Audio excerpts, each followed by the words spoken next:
manufactured aspartame.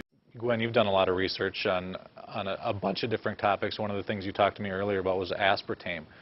One of your favorite topics, I can tell already. Can you talk about that a little bit? And you know, I'm sure it's consumed by a vast majority of people in this country. That's right, and it really surprises me still to this day the number of people that don't know anything about the dangers of aspartame.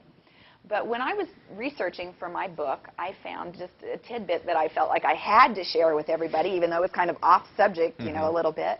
And that was that aspartame had a very interesting background in how it got approved. And what happened was that aspartame had been presented to the FDA for 16 years, and they had denied approval.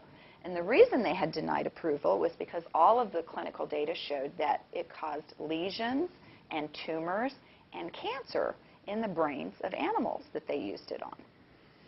So, with that in mind, the FDA would not allow the product to be approved. There was a politician that was the CEO of Cyril at the time, and this gentleman had jumped back and forth between the pharmaceutical industry and government. And if you look at his history, you'll see that. And his name was Donald Rumsfeld, and I'm sure that there are other people that will recognize his name. And so he called in his markers in government when he was CEO of Cyril, and they at the time were the owners of the aspartame product, and got the FDA head fired at that time when the Johnson administration came in. They appointed a new head of FDA. That gentleman approved aspartame. Donald Rumsfeld got millions of dollars in a bonus for it. I think it was like $5 million, if I'm not mistaken. And it went onto the market. And as soon as the product went onto the market, the new head of the FDA resigned and became chief counsel for Cyril, the makers of aspartame. So some really small conflict of interest was involved in that approval process. And now we find out that aspartame is causing serious health problems well, you were drinking a diet soda earlier, and you weren't aware of it. And that's what I'm saying. It's causing serious problems with highly educated people that generally know about these kind of dangers, and they're just totally unaware of this issue. So why is that still on the market? And will why because people are buying it by the gallons, right? How many people do you know that drink soda instead of water and instead of milk or instead of juice or in any other beverage? I mean, it's pretty much the mainstay of the American diet. Yeah. Corn syrup. You know, I believe that's the drug that's going to kill us all, if you want to know the truth. So, yeah, high fructose corn syrup. But I still, you know, think that a large number of people are hurting their health. They develop Alzheimer's symptoms, and they don't realize that it's, you know, aspartame toxicity, anxiety issues, cancer, tumors. I mean, you just go on and on and on. Again, do your own due diligence, and I bet you won't be popping a tab on another one.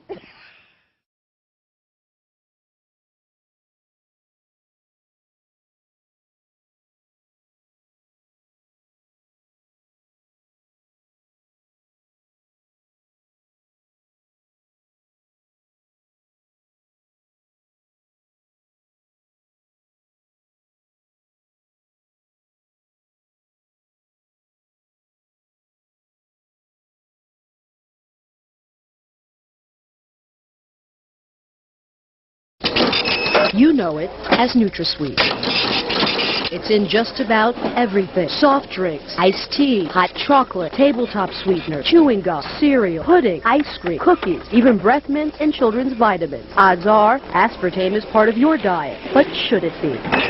It should be withdrawn from the market. Look at this, a summary of nearly 10,000 complaints filed with the Food and Drug Administration since 1980 by people just like Edith Johnson. I was horrified, I was panic-stricken, I was perspiring, I was scared to death on that night. Edith says she'll never forget it. Within a matter of moments, I went completely blind. I could not see anything. Edith was drinking a cup of low-calorie hot chocolate that night. Aspartame made it sweet. And Johnson says aspartame made her sick. All of a sudden, I couldn't see. My eyes went out of focus, and it was like my vision became quite blurred. And you think it's because of aspartame? I think it's very deliberately because of aspartame, yes. It was terrifying. Kate Randall thought she was going crazy. I started popping in my hands and twitching in my feet, my legs, my knees, my upper legs, and shoulders and arms and everywhere. Like millions of Americans, Kate Randall was a Diet Coke drinker, a big one. 9 Diet Cokes a day. For how long? 5 years. Every day. Every day. Kate developed a twitch in her eye. And then my chin, this part of my neck, and right up by my temples started to twitch. Kate Randall went to several doctors, but their tests were negative. The doctors told me that it was just a glitch in my system. My first reaction was, well, it's a glitch in my system that I'm not willing to live with. And what that meant was that I was going to do my own research. So Kate went online searching for answers, and she says what she found left her with a bitter taste for NutraSweet. I absolutely believe that it was the breakdown of my health for 2 years. Kate Randall isn't the only one who believes NutraSweet is dangerous.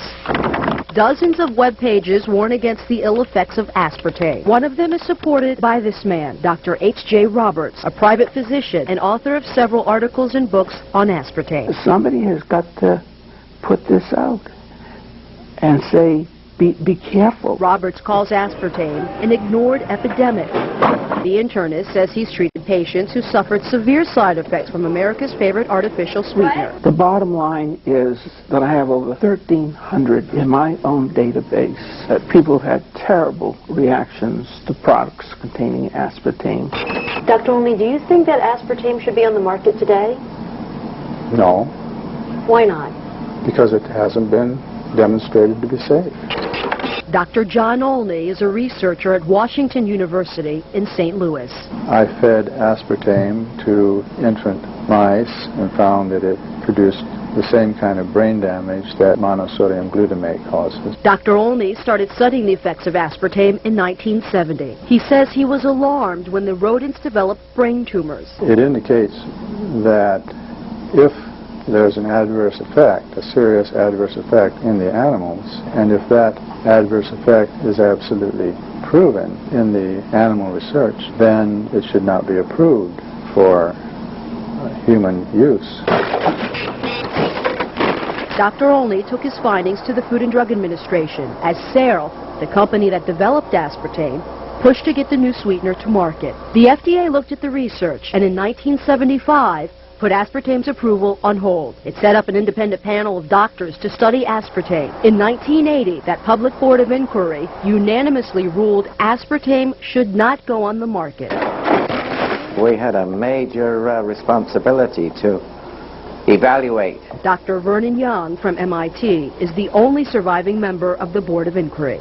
Our conclusion was that on the basis of the evidence presented at that time, we weren't able to assure ourselves of the safety of aspartame in that particular context, and that we advised the need for additional studies. They had some concerns about it and felt that there should be additional animal studies done before it was approved. Dr. Jerry Goyen was the FDA commissioner then. I looked at that, read it at the time, obviously, and said that, well, what we had to do next was set up an internal committee of people who had played no part in previous studies of aspartame. But Goyen never had the chance to review the results. That's because he was forced to step down in 1981, when newly elected President Ronald Reagan appointed a new commissioner. That commissioner quickly approved the use of aspartame for dry foods like cookies and pudding mix. Just 2 years later, he okayed it for carbonated drinks.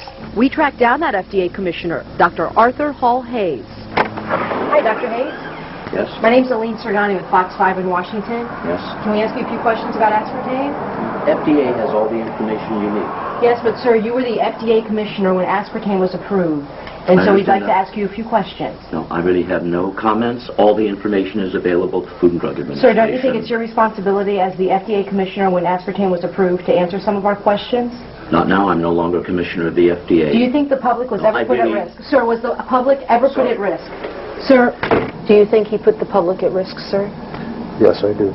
Senator Howard Metzenbaum has his own concerns. I can say that I was dissatisfied with the manner in which aspartame was approved. So Senator Metzenbaum requested a review of the FDA's approval process. I have a kind of recollection of it that sort of left a bad taste in my mouth. And it wasn't from aspartame. To understand the senator's concerns, you have to realize what this little blue packet is really worth. Searle sells millions of dollars of aspartame each year. It's used in nearly 6,000 products, including Diet Coke. Searle had a vested interest in keeping aspartame on the market, and the American public had a craving for a calorie-free sweetener. It was a big public issue. It was a matter of considerable publicity and public attention. Between my first and second seizures, I asked my neurologist about aspartame and a possible link to seizures. The Senate's public hearings took place in 1987, but nothing came of Metzenbaum's worries. The committee decided not to request more studies and left aspartame on the market. I think that there were a lot of politics involved in its being approved. A lot of people share the senator's viewpoint, so Fox 5 obtained these campaign contribution records. They show that Searle made contributions to several senators involved in keeping aspartame on the market. Senator Howell Heflin received at least $5,000. Searle also contributed at least $3,000 to Senator Orrin Hatch. Senator Robert Byrd got $1,000, and Representative Henry Waxman also received a $1,000 contribution. And that's not all. We also learned that several federal officials were investigated for possible ties to Searle. I think the chairman of the FDA wound up in having some sort of economic relationship beneficial to himself with Searle Manufacturing, who at that time owned the rights to aspartame. The issue is really not an issue of science, it's an issue of politics. The Monsanto webpage links sites belonging to the American Diabetes Association and the Multiple Sclerosis Foundation. Both organizations have published articles supporting NutraSweet. Monsanto does not mention its large contributions to both nonprofit groups. Not enough is known about NutraSweet. Edith Johnson just wants the FDA to order more studies. So do the hundreds of people who continue to file complaints. So many, the Department of Health and Human Services has identified 91 symptoms by complainants attributed to aspartame use. The #1 reported symptom is headaches. Some of the other most reported symptoms are dizziness, mood changes, nausea, and stomach pain. Absolutely, I think the FDA should revisit this issue. But for now, the FDA has no plans to revisit the issue. The agency wouldn't even designate someone to speak with us on camera. But FDA officials did recently speak with members of the Aspartame Consumer Safety Network. James Turner and Mary Stoddard say they've been trying for years to convince the FDA that aspartame should be taken off the market, but their most recent attempt failed.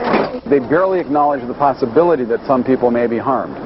Their basic position is that in everything they've looked at, all the data has come in and there's nothing, zero, that suggests to them that there's any problem. The Food and Drug Administration maintains aspartame is safe, but that's no comfort for Edith Johnson. You are talking with a very angry lady. I am furious today. They had no right to market it. My message to people is drink water. You don't need aspartame in your life. It's everywhere. Try walking down one aisle in the grocery store without finding aspartame in something. Is it safe? Should it have ever been approved? That all depends on who you ask. What would you like to tell people about aspartame?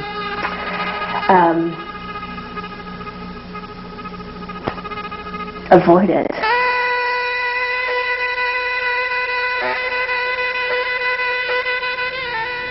FDA representatives would not speak to us on camera, but they did send us this statement. In it, the agency stands behind its decision. The statement then goes on to say the FDA remains ready to act if it receives what it considers to be credible scientific evidence. But until then, NutraSweet will remain on the shelves of your grocery store. Reporting live, Aline Sergani. Now back to you, Tracy. Well, very interesting report there, Aline. Thank you.